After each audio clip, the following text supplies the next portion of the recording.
آگے بڑھیں گے۔ اسد قیصر حکومتی رویے سے ناخوش ہیں۔ اپوزیشن رہنما نے کہا کہ حکومت کا یہی رویہ رہا تو اسمبلی نہیں چلنے دیں گے۔ ان کا کہنا تھا کہ بانی پی ٹی آئی اور بشریٰ بی بی کی صحت کے حوالے سے سب کو تشویش ہے۔ ماحول ایسا ہے کہ کسی کی سنوائی نہیں ہو رہی۔ ہمارا مطالبہ ہے کہ بانی پی ٹی آئی کے کیسز میرٹ پر سنے جائیں۔ بجلی اور گیس کی لوڈ شیڈنگ فوری ختم کی جائے۔ مہنگائی کا بوجھ بڑھ جائے گا۔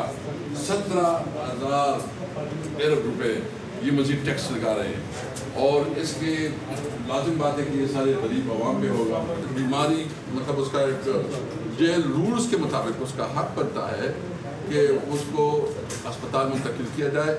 اس کی فیملی جو مطالبہ کر رہی ہے اس کے مطابق کرے۔ اس میں کیا ہوگا؟